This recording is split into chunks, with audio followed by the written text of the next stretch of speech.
Welcome back to another episode of Simply Robotics, the podcast, a podcast exploring the animation industry one episode at a time. I'm your host, Monique, and you can find me on all social media platforms at Simply Robotics, SIMPLYROBOTIX. And remember, when listening, use the hashtag SimplyRoboticsPod to join in the conversation. This also makes it easier for me to find any, comments or anything like that post about the show, and then I can reshare it. Now, as you see, the show is titled Wolfwalkers, and I am going to be slightly reviewing and talking about this film that came out last year, as well as getting into some animation news, which I haven't done in forever. So to get started, I would like to remind you all that I have links to the trailer and a couple things that I will be talking about today in the description. So don't worry, as always, I got you. Wikipedia says that Wolfwalkers is a 2020 animated fantasy adventure film directed by Tom Moore and Ross Stewart. The film is the third in the Irish folklore trilogy that Tom Moore had been creating. It follows his previous films, The Secret of Kells, which came out in 2009, and Song of the Sea, which came out in 2014. It's an international production, which was mainly made by Cartoon Saloon along with this French studio that I cannot pronounce their name. So the film premiered in 2020 at Toronto's International Film Festival. This is one of the film festivals that I really, really, really want to go to. And with all the virtual event hip-hopping and stuff that I was doing last year, I somehow completely dropped the ball and missed this one. So yeah, it was in that festival in September. Then it was released theatrically in the UK in October, and then theatrically in the United States and Canada in November, in Ireland in, December, and then mid-December it came on to Apple TV Plus, I think. Do you say the plus? Do you not say the plus? And since then, it has received a lot of universal acclaims from critics who have praised the animation, the emotional depth, and performance of the characters. So the plot, according to IMDB, says a young apprentice hunter and her father journey to Ireland to help wipe out the last wolf pack. But everything changes when she befriends a free-spirited girl from a mysterious tribe rumored to transform into wolves by night. So just getting into some of the characters, this is from wolfwalkers.fandom.com. There's Robin Goodfellow. She's the girl that doesn't really want to abide by societal norms. She wants to be a hunter like her dad. They say that she's a bright, adventurous young girl, and, she wants to be like her dad and hunt all these types of creatures, such as dragons and selkies. And selkies, you'll find out what they are if you watch Song of the Sea. I really, really love that movie. So I don't know. It says in true, Robin thought this is what she wanted, which was be a hunter, when she really desired freedom of living, and she wanted to be true to herself, which she could not do inside the city of Kilkenny and under Lord Protector's rigid and stifling rules and laws. So Bill Goodfellow is her dad. He's a hunter. He moved them from England to Kilkenny, Ireland after the passing of their mother, which it's not really a spoiler because we don't even see the mom. It gets told. So I don't think it's that big of a spoiler. Next we have Meb. I want to say it's pronounced Meb. Forgive me, correct me if I'm wrong. But Meb is very much a wild girl due to being a wolf walker and living in the forest with her mom and the wolf pack. She loves who she is, the life she lives, and is proud of being a wolf walker while she looks upon humans, particularly the townies of Kilkenny. Meb is pretty cool. She has bright orange hair. She's this wild, rambunctious little girl. She definitely has animal-like behavior, but she's a nice burst and ball of energy. Next we have Maul, which is Meb's mom, and she's the alpha of the wolf pack. And I thought it was kind of dope that she that the wolf pack leader is a female, is a woman. Then we have Lord Protector Oliver Cromwell, your typical standard bad guy. He reminds me a lot of Radcliffe from Pocahontas, and that kind of makes sense because I guess they're both from that side of the world or whatever. So there's that. Moving on to the visual style, this film is Cartoon Saloon's signature. To me, it's very reminiscent of stained glass. And yeah, if you've just been inside those type of churches and seen those things, I think this film really echoes that style. To me, it's also very beautiful, and I could understand how maybe at times it could be visually overwhelming because there's just so much designs. There's so many patterns and lines and shapes and stuff happening in the foreground and in the background that if this is your first kind of experiencing something that's so ornate, it can be overwhelming to you.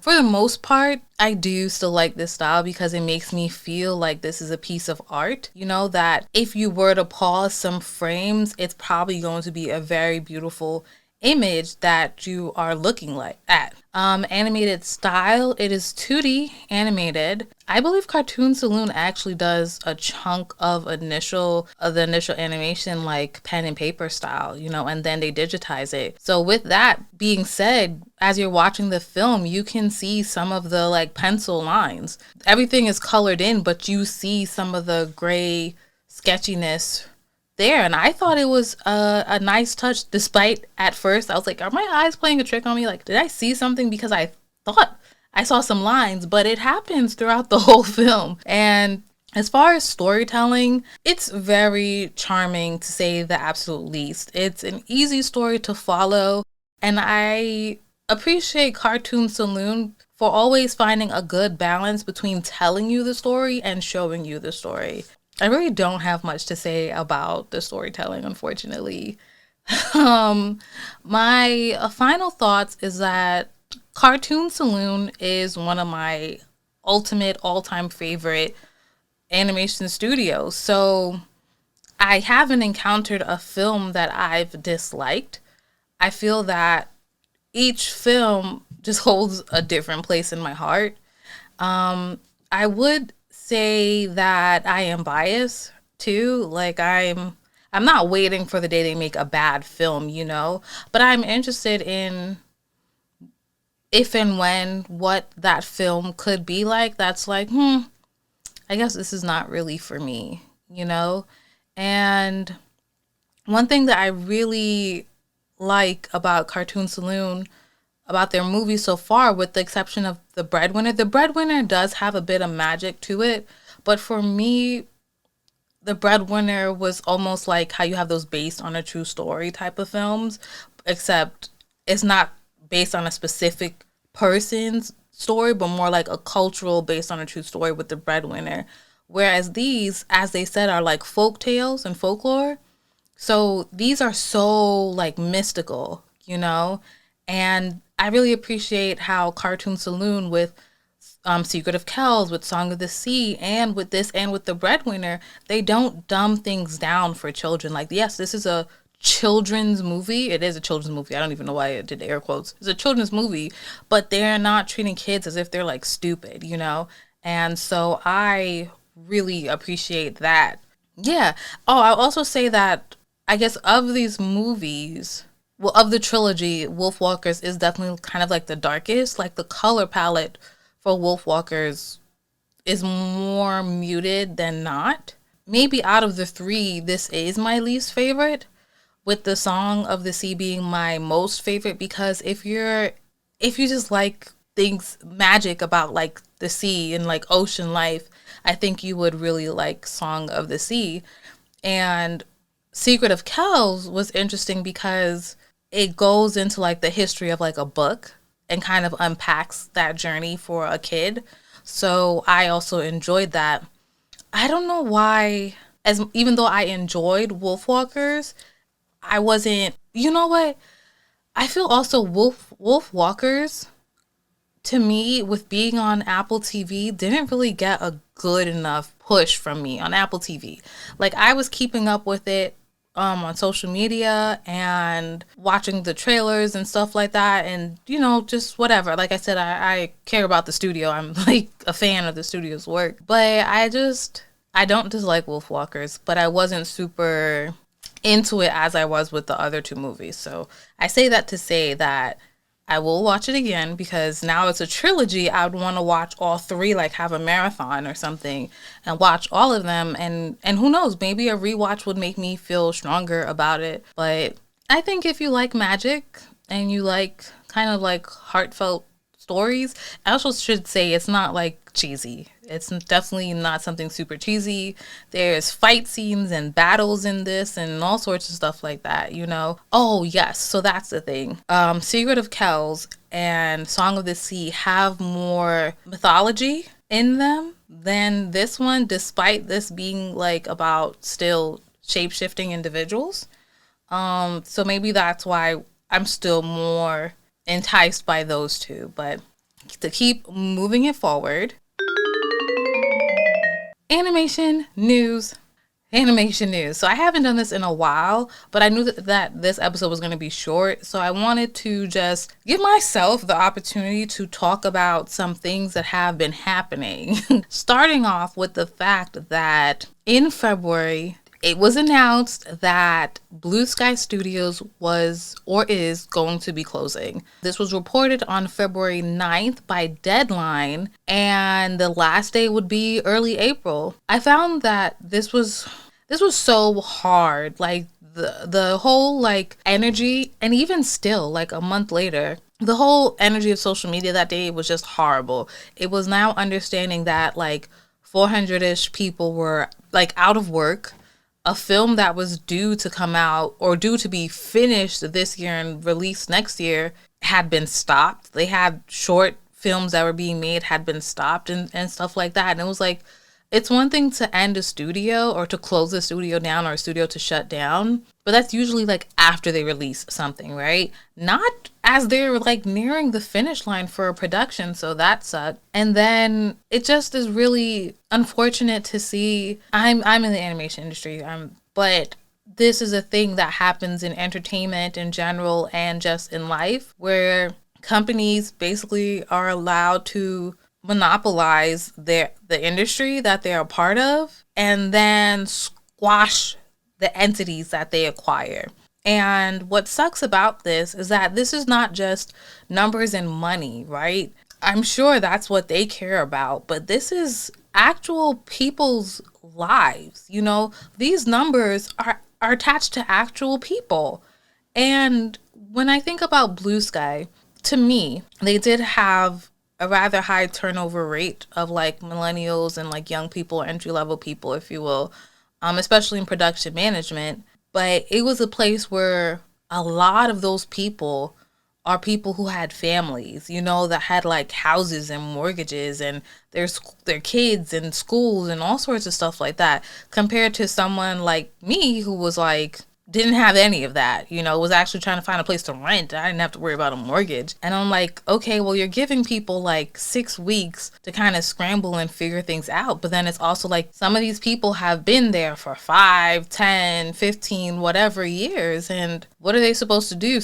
Enough of those jobs are transferable, but the thing that makes it challenging is we know the animation industry is like all California's West Coast. Or, in terms of the people who work in production management or finances and stuff like that, they may be able to find finance jobs, HR jobs or whatever, but them trying to find an exact transfer, if you will, or to have the same title but in a different animation studio or whatever is going to be hard. And then I think about the PAs and stuff like that. Like, it's just, you just can't get around how challenging the job search can and will be for some people. I think if I were still at Blue Sky with all this happening, like, I would be in big trouble, because my time after leaving Blue Sky to being at my current employer, it took me like a year and change for that. And, with the pandemic and working remotely, that allows enough people to be able to work in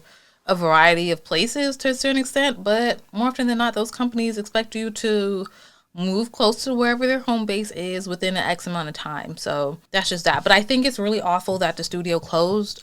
Blue Sky was the only feature film animation production studio on the East Coast. So now there's nothing. Now there's smaller, just only the boutique studios, small studios, the commercial studios, nothing that could employ 400, 500 people. That's gone now. And it just sucks because if we're going to talk about making the animation industry more inclusive, right? And making it more accessible to people, you just like disenfranchised a whole region, a whole coast. People who do not want to migrate to California for whatever reasons had their eyes on Blue Sky. And now what? That just sucks to me. It absolutely sucks to me. So the next is there's this other streaming platform called like Paramount Plus or Paramount or whatever. And they showed a preview to Rugrats. Man, I don't ever want to see that again. I don't. I don't. I think the visual style of what they're doing to Rugrats, the treatment for it, would be fine if it just wasn't the Rugrats entity. That's just it. I think Rugrats should always be 2D flat animation, you know?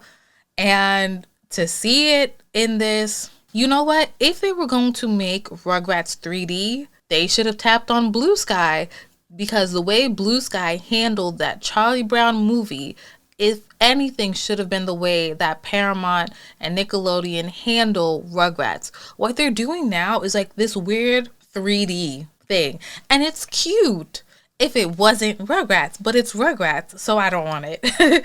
I don't want it. Send it back. Send it all the way back. Speaking about sending things back, there's a Tom and Jerry movie, a live action mashup Tom and Jerry movie. And did I watch the trailer? I don't think I watched the trailer.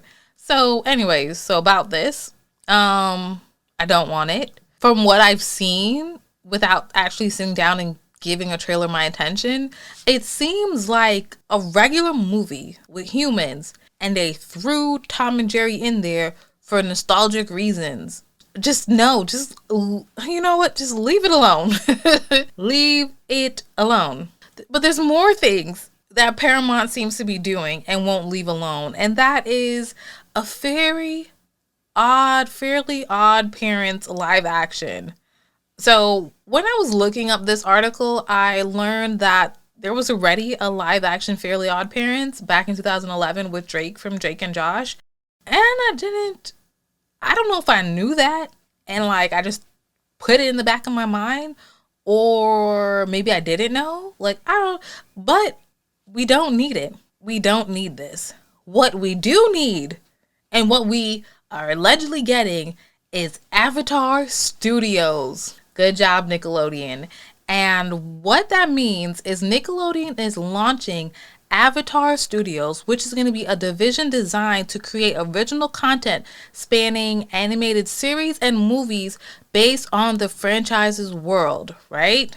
The original creators and executive producers, not reading all those names, will run the studio as co-chief creative officers. Avatar Studios will produce content for the platform, including Paramount Plus and Nickelodeon, as well as third-party platforms and theatrical releases. The first project is an animated theatrical film that is set to start production later this year.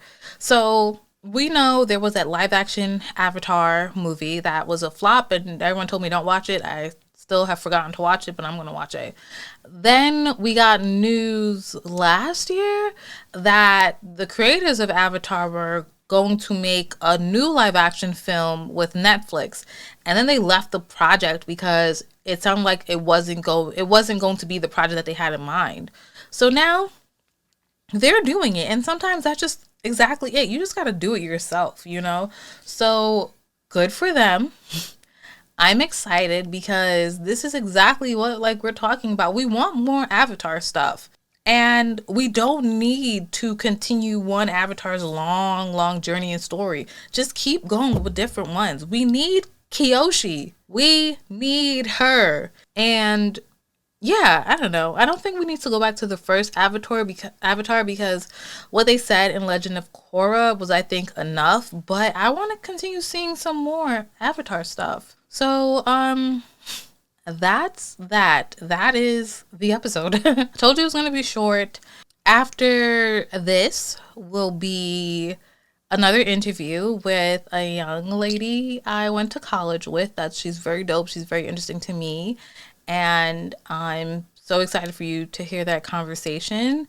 If there's any animated movies or TV shows you'd like for me to check out, let me know, because I do have a list of things I need to watch. I know that. But I'm also just interested in, oh, you guys may come across stuff that may fall through the cracks for me. So I'm interested in that. Thank you, as always, for sharing this, for liking and engaging on social media. Thank you to my Patreon subscribers. I hope you guys are enjoying the content that I'm doing and posting on there.